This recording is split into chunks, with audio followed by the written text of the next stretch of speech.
Welcome to the Balanced Badass Podcast, the show for multitaskers determined to stay balanced and badass without losing their minds. Every week, we help you manage your overflowing calendar and household, making sure you still have time to breathe, laugh, and savor that much-needed glass of wine at the end of the day. Think of this podcast as your weekly dose of practical advice, humor, and tough love, just like catching up with a friend who really gets it. I'm Tara Kermiet, your personal growth coach, helping you handle how was your day without a meltdown. Now let's get into today's episode. Well, hello, friend. I'm glad you are listening today because we need to talk about some data that dropped last week from Gallup that should be making every organization in America deeply uncomfortable. So Gallup just released their latest employee engagement numbers. And look, I've been doing this work long enough that data doesn't usually surprise me. It saddens me, but it doesn't surprise me. I mean, I hear what you're going through every single day in my practice. But when I dug into this report and I started connecting it to other research that came out over the past year or so, I realized that we're not just looking at a bad quarter or a post-pandemic adjustment. We're really looking at a systemic collapse. So here's the basic headline. Employee engagement dropped from 36% in 2020 to 31% in 2025. Now, to some, a 5% drop might not seem like a whole lot, just a little drop in the bucket. But that's actually 8 million fewer engaged employees in just 5 years. And we're essentially back to 2014 levels after a decade of steady growth and improvement in this area. But that headline barely scratches the surface. Because when you dig into who's getting crushed, what's actually breaking down, and how organizations are responding, you start to see a pattern that connects to everything I talk about in my practice. The conditions, the culture, and the convictions that are driving people to burnout. Now, here's what really got me. Younger workers, my Gen Zers and younger millennials, saw engagement drop by 8 to 9 points. But it's not just that they're less engaged. They're actually reporting a 13-point drop in feeling cared about at work. 13 points. And an 11-point drop in having opportunities to learn and grow. Now, if you've been listening to this podcast for a while, you know that I don't do the whole kids these days thing. And I'm not interested in going on about generational differences right now. That's a whole nother episode. But what I am interested in is what this data tells us about the systems that are breaking down and what you, the person listening to this, who's probably feeling some version of this yourself, what you can actually do about it. So for today's episode, we're going to dig into what's really happening. I'm going to walk us through kind of 3 major revelations that I took away from this data. I'm going to connect it to my 5 C's driving burnout framework. And I'm going to give you the language to understand whether what you're experiencing is you or whether it's the conditions that you're working in. Because here's what I know from working with folks like you. You're already wondering if it's you. You're already asking if you're not resilient enough, not grateful enough, or just not cut out for this. And this data, when you really dig into it and understand it, should hopefully put that question to rest. All right, let's get into it.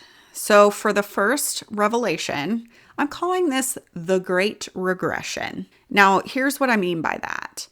In 2020, employee engagement peaked at 36%. That was the highest it had been in a decade of steady growth and trajectory there. And at first glance, that seems pretty weird, right? Because if you think about it, 2020 was a complete dumpster fire. With the pandemic, we had uncertainty and everything kind of moving online overnight. Why would engagement go up? But here's my thought on why. So organizations actually did the things that drive engagement.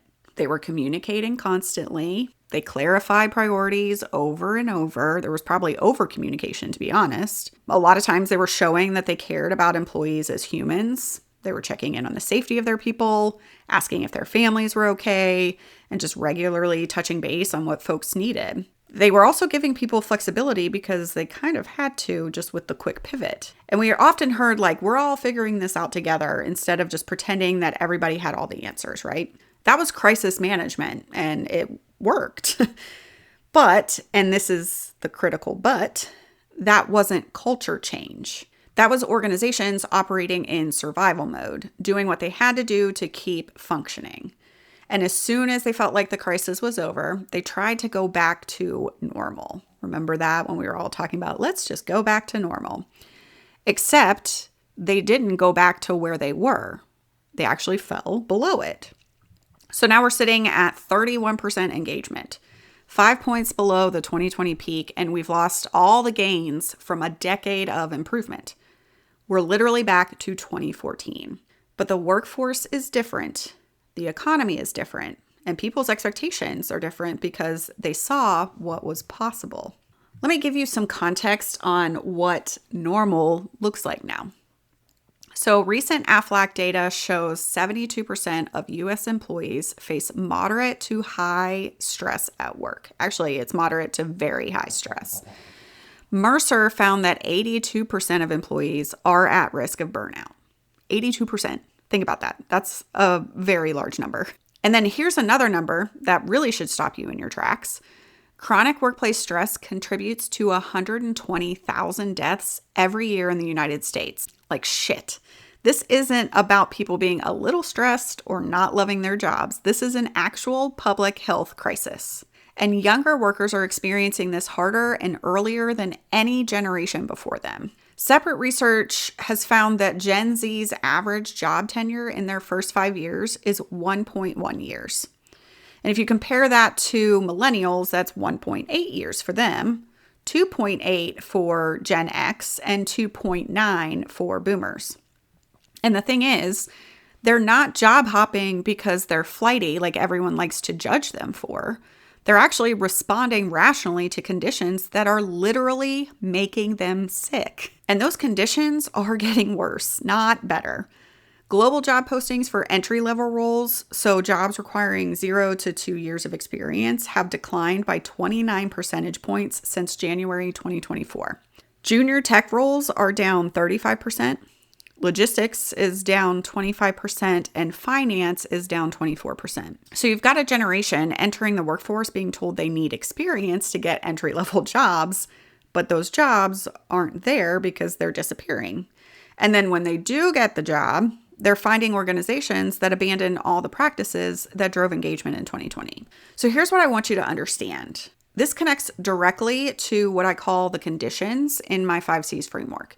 Conditions are the structural, systemic realities of your workplace. I like to think of it like the logistics. They're the things that exist before you even show up. And right now, the conditions are deteriorating across the board. Role clarity, for example, which is just knowing what's expected of you, dropped 9 points overall since 2020. When Gallup asked people what would help them gain clarity about their expectations, 35% said better communication. That's it. Just tell me what you want from me. And organizations can't even do that. The flexibility trap is real too. Remote and hybrid work gave people better work-life balance. 76% reported on that. But 81% of remote workers now check email outside of work hours, 63% on weekends, and 34% on vacation. I know I've done it in the past, and I'm going to guess that you have too. The boundaries essentially have collapsed, but organizations didn't create new structures. They just expected people to figure it out while working more hours than ever before. This is exactly what regression looks like. We learned something important in 2020. That communication, clarity, and care actually matter. And then we collectively decided to unlearn that and basically say, fuck it all. Okay, so the second revelation is the leadership void. So here's a stat from Gallup that really did kind of floor me. Less than 1/3 of leaders strongly agree that they know what exceptional performance looks like in their role. Leaders, okay? The people supposedly setting the standard for all of us. And then for everyone else, including managers and individual contributors, only about 1 in 5 have that clarity. So let's think about what that means. If 4 out of 5 people in your organization don't know what exceptional performance actually looks like, how the hell can anyone know if they're succeeding? How can you even set goals? How can you develop people? How can you effectively give feedback? Well, the answer is, quite frankly, you can't. And that's exactly what's happening. And here's more data that connects to this. Trust in managers dropped from 46% in 2022 to 29% in 2024. That's a 17-point drop in 2 years. Deloitte's 2025 research found that only 26% of organizations report their managers are very or extremely effective at enabling team performance. And managers themselves, only 31% are actually engaged. So you have disengaged managers trying to engage disengaged employees, and nobody has clear definitions of success. It is quite literally the blind leading the blind. And let me tell you what this actually looks like, because this is what I hear in my practice constantly. A client will come to me and say, I don't know if I'm doing well. My manager says I'm fine, but I never get any kind of real feedback. I don't know what exceeding expectations would even look like. I just keep working harder, hoping someone will tell me I'm on the right track. And then, and this is the kicker, they'll get blindsided by their performance review. Or worse, they get put on a PIP. Separate research has actually found that 75% of millennials are unsure about their job performance or how to improve, and 62% felt completely blindsided by their evaluations. Oh, and 60% believe their managers are unprepared to give constructive feedback. This is a leadership failure, full stop. And here's where it gets even worse. Managers spend only 13% of their time developing people. 13%. The rest is meetings, reports, putting out fires, managing up, all the other bullshit that they have to deal with. Actually coaching and developing the people they're responsible for ends up being an afterthought. Now let's connect this back to the 5 C's. This is culture and convictions working together to destroy people. The culture piece is pretty obvious. I mean, when 77% of HR leaders say traditional performance reviews don't accurately capture day-to-day performance, but we keep using them anyway, that tells you something about the culture. When trust in managers drops 17 points in 2 years, that also tells you something. When managers aren't effective, but nothing changes, that's culture. But the convictions piece is a bit more insidious. Convictions are the beliefs that you hold about yourself, your work, and your worth. And when you're operating in a system where nobody can define what good looks like, you start to believe that the problem is you. You start thinking, hey, maybe I'm not cut out for this. Maybe I don't have what it takes. Maybe everyone else here understands what's going on and I'm just missing something. But that's not what's happening.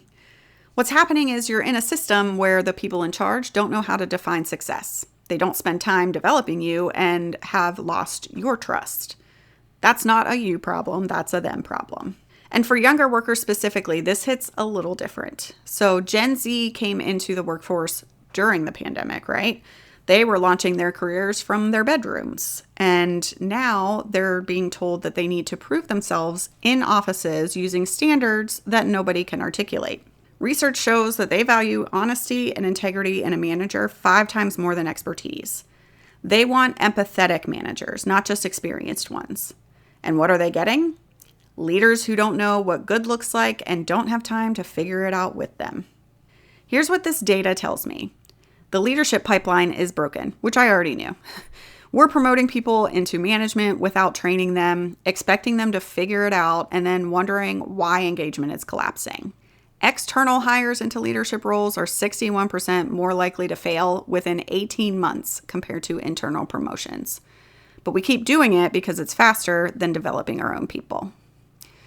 And all of this, the lack of clarity, the broken feedback loops, the disengaged managers, the eroding trust, all of this creates the conditions where your capacity gets depleted. Because capacity isn't just about how much you can handle. It's about whether you have the support, development, and resources to actually grow. And right now, it's very clear that people don't. All right, let's get into the third revelation, the gaslighting economy. Gallup did something interesting in their research. So they asked open-ended questions and then analyzed the responses from those qualitative responses. Now, when employees were asked what would help them feel more cared about at work, here's what one person said, and I want you to really hear this. They said, quote, "If I felt listened to, if we have a complaint, the response is always remember why you're here, or have more grace, or practice gratitude, which is not solving the problem and making us feel bad for even bringing something up that we need worked on. I'm going to repeat that again. Remember why you're here, have more grace, and practice gratitude. Friend, that's gaslighting. When you raise a legitimate concern about workload or unclear expectations or lack of support, and the response is to suggest that you need to adjust your attitude or be more grateful, that's the organization telling you the problem is your perception, not their practices. And this is everywhere. I see it constantly, and hell, I experienced it myself a few years ago. Organizations are offering meditation apps and mental health days while simultaneously creating the conditions that are destroying people's mental health. They're putting out employee engagement surveys and then telling people who express dissatisfaction to focus on the positive. Now, here's some more data that shows just how bad this really is. So when employees were asked what would help them feel cared about, 34% said supportive relationships, communication, and respect. Not ping pong tables or pizza parties. Respect. Being listened to. Having their concerns taken seriously. And the organization's response to declining engagement and increasing burnout? Return to office mandates. Now, I want to be clear. I'm not inherently against office work. Some people thrive in offices. Some work genuinely is better in person and actually needs to happen in person. That's perfectly fine. What I'm against is using RTO mandates as a blunt instrument while calling it culture building. And the data on this is pretty damning. A 2023 Unispace survey found that 42% of employers who mandated return to office experienced higher than normal turnover, and 29% had a harder time recruiting. Research from MIT shows that RTO mandates damage employee engagement and increase attrition, especially among high performers and people with caregiving responsibilities. And here's the really dark part. 1 in 4 executives and 18% of HR leaders admitted that they hoped employees would quit when RTO policies were implemented. They were literally using RTO as a stealth layoff strategy while talking about collaboration and innovation. Meanwhile, 64% of employees say they would quit or start looking for a new job if forced back to full-time. And 76% of companies report that allowing remote work actually increases employee retention. Okay, cool. So we know what works. We just don't want to do it. Now let me bring this home again to the 5 C's. The choices people are making, high turnover, short tenure, side hustles, disengagement, these aren't reflective of an individual's character. These are rational responses to impossible conditions. When 82% of employees are at risk of burnout and the organizational response is practice gratitude, what choice do you even have? When you raise concerns and get told to have more grace, what choice do you really have? When your capacity is depleted because you're getting no development, no clarity, and no real support, what choice do you have? Now, here's another stat that really crystallized this for me. Research from Gallup found that employees who feel a sense of belonging experience 30% workplace stress versus 56% for those who don't. 55% report burnout versus 78%. Job satisfaction is 77% versus 28%. Belonging cuts burnout nearly in half. But you can't belong to an organization that gaslights you. You can't feel cared about when your concerns are met with, be grateful you have a job.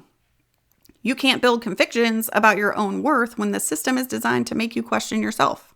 And here's what makes me angriest about all of this. Organizations have the data. They know what works. Communication, clarity, care, development, respect, belonging. These aren't mysterious, complicated, or even expensive kind of interventions.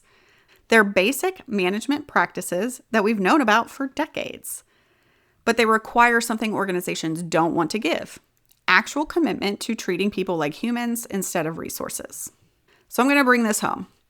If you're listening to this and feeling validated, good. You should. because the data confirms what you've been experiencing. This isn't you. The conditions have deteriorated, the culture has regressed, and organizations are responding to systemic failures by suggesting that you need to be more grateful. But I also want to give you something practical to take from this, because you know I'm all about finding agency when it feels like there is none. So first, get clear on what you can control versus what you can't. You can't fix your organization's broken leadership pipeline unless you're in that kind of role. You probably can't single-handedly restore role clarity or rebuild trust in management. Those are conditions and culture issues that are probably way above your pay grade. But what you can control is how you advocate for yourself. The questions you ask, the boundaries you set, and the investments that you make in your own development when your organization won't. Second, I want you to use this data to reality check your convictions. If you're wondering, am I not cut out for this? Go back to these numbers. 4 out of 5 people don't know what exceptional performance looks like. 75% of millennials are unsure how to improve. 62% felt blindsided by reviews. The system is what's broken. You are not. Third, make informed choices. If you're in an organization that responds to concerns with have more grace or be more grateful, you now know that that's gaslighting. If you're experiencing the engagement collapse that 8 million other people are experiencing, you now know it's systemic. It can't just be you when it's 8 million other people. And you can make choices based on that reality instead of assuming that you're the problem. And finally, remember that belonging matters. If you can't find it at work, build it outside of work. And honestly, even if you can find it at work, still build it outside of work. Find your people, find the communities, the networks, and the spaces where you feel seen, heard, and valued. The data is super clear on what works. Clarity, communication, development, care, and respect. If your organization is willing to do those things, you might be able to make it work. If they're not, then your job is to protect yourself and make choices that serve your long-term well-being, not their short-term productivity goals. All right, that's what I've got for you today. I know it was very stat heavy, but I just couldn't not share all of that data. So if this resonated, I want you to send it to someone who needs to hear it. And if you want to dig deeper into any of this, you know where to find me. You can DM me on Instagram or on TikTok, send me an email, whatever. I would love to nerd out with you about this data. Now be sure to take care of yourselves out there because as we can see, it's quite bonkers. And remember, you are not the problem, the conditions are. I'll see you next time. Thanks for hanging out with me on the Balanced Badass podcast. I hope today's episode brought you a little more balance and a lot more badass in your day.